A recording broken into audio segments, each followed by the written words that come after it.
fourth kind. So, are you gonna mention the controversy? Because I don't know what you're talking about. The fourth kind is, I mean, with the success of Paranormal Activity, you're gonna hear a lot of people saying, if you loved Paranormal Activity, go check out the fourth kind. It doesn't deal with ghosts, it deals with aliens in a similar way. And I must say, there are very few alien abduction films. You'd think there'd be more. I'm sure there's plenty of straight-to-video tales, but we have Close Encounters of the Third Kind and Fire in the Sky, from my memory. Fire in the Sky effed me up when I was a kid and watched that in the theater. Me too. What? D.B. Sweeney. Yeah. So, so the fourth kind is a very unique movie in that it opens with an actress whose name I've clearly been mispronouncing my entire life. I've always thought her name was Mila Jovovich, but if you've seen the trailer, the movie opens just that way, where the actress Mila Jovovich, I guess, walks towards camera and says, "What you're about to see is based on true happenings." She introduces herself. She says, "I'm the actress." Right, I was gonna say, and Mila Jovovich, I'm portraying real Dr. Abigail Tyler, and goes on and on about what they're setting out to do here and portraying the, Yeah, and that they're gonna see some scenes that are recreations and they're using real videotapes archival footage interspersed with their recreations. And the movie that's what they're starts saying. right. And the movie starts to happen, and on the left side of the screen, you see archival footage, and on the right side of the screen, you see the reenactments, and we're constantly seeing the names of the actors and the alias who they're portraying. Yeah, it's got the longest credit sequence in the history of film. Yeah, right. So the whole movie sort of plays with this split screen thing, and yeah, so you're seeing sort of the real archival footage, wink, wink, nudge, nudge, and Spoiler. Reenactments. No. There's nothing spoiling about that. Nothing spoiler about that. Yeah. Alex, what did you think of the fourth kind? I'm sorry. And basically, the premise is that in this town, Nome, Alaska, there are more missing people than anywhere else in the world, and several people are claiming this is because of alien abductions, and this psychologist is working with patients that feel that they've been abducted and blah-de-de-blue. So, what did you think? I think I know what Dan thinks. Yeah. Based on blah-de-de-blue. Let me just say this. There were three moments in this movie that made me wish that this movie had none of this fake bullshit. This is all found footage, and then the worst makeup job you've ever seen on a woman. The actress who plays the real Abigail. I mean, it was like, it started and you're like, oh, okay, interesting. And then as soon as you see the first, and the poor director, the director is interviewing, like, come on, M. Night Shyamalan, get out of your film. You know what I mean? Like, what are you doing? It was so cheesy. It just felt fake, fake, fake. And they just kept slamming it down your throat of, this is real, this is real. And it's like, if you don't sell that it's real and you keep hammering it over somebody's head that it's real, you can't enjoy the movie. I couldn't enjoy any bit of the movie because I'm constantly going, stop trying to convince me that this clearly produced crap is real and that's the only scary part.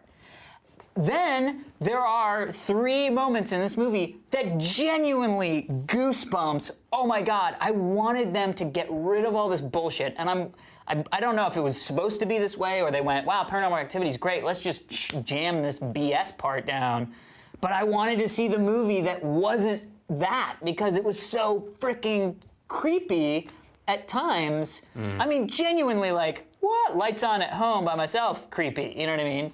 But most of it just... Yeah, you know, we live in the YouTube generation where people... I think it was a noble attempt, and it was a really novel idea where they're going to set out to scare people in a new way by doing everything in their power to convince them that this is actually real. This is like something you would see on YouTube. This is... Yeah. And it's a really interesting concept. Unfortunately... You're absolutely right. It falls completely flat on its face because it feels like horseshit the whole time.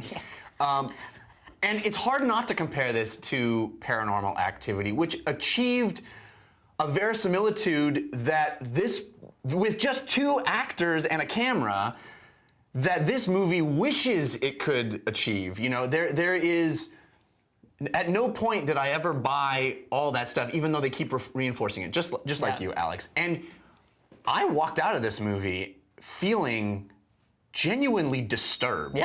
It's a disturbing. I kind of felt icky the whole rest of the day, but that had nothing. That was despite all of this stuff, which again I thought was a clever idea, and I wish could have worked. Yeah. But all it served to do was to make all of the actor moments, all the actual Mila Jovovich, however you want to pronounce it, moments seem even less real because now it's just a reenactment like you see on bad TV shows. Yeah. I actually feel like if they had done it like a Discovery Channel thing, where it's not even trying to be good at, it like feels like real reenactment. Like then it would, Yeah, you know what? I agree with you. I was thinking when I was watching it that I'm more scared at old Unsolved Mysteries episodes. Yeah, Those would scare the crap out of me, and it would just be like a blurry photo of a dude, and I'd be like, oh no, Robert, stop it! Stop. Yes, I think you have to have no sense of human behavior and interaction to buy for 1 second that archival footage is real. Yeah, that the guy accidentally kicked the lamb. And it was like, the idea that if this were real, just buy into the fiction of this, that you're honoring these families who we see some vile human behavior in this movie. That would be how you would use that footage of what happened to that family. To honor their memory. To honor them. I mean, like, that part disgusting. That part was really disturbing. The police video. Yeah. But really it was so like you were saying. I think it's incredibly creative, and he does some very interesting things and cool things. But that split screen that in a very dramatic moment is going back on this and then up here and then that. I mean, that's like scoring your movie like they did in the 30s, where like so manipulative. What movie is that? Like right?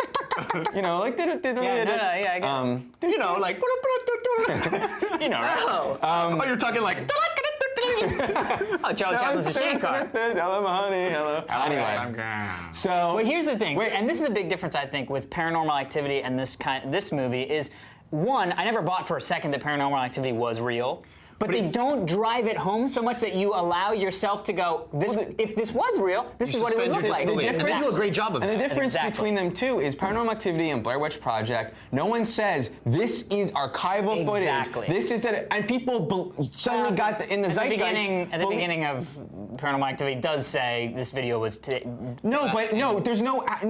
not. No, I know. It's not nearly as, which is all that matters. It earned that. It didn't throw that in your face. Exactly. But I want to say too, though, that I looked up all the filmmakers of this movie, and they're liars. No, a lot of them come from the straight-to-video backgrounds, and I will say, the production design and the cinematography, just the photography, not the shooting was a little bit not so great, but like that frickin' like these Steadicam wide angle, so manipulative, but was actually spectacular, and I was pretty impressed with these guys that are should be getting stronger work, I think, technically. Cool. There you go.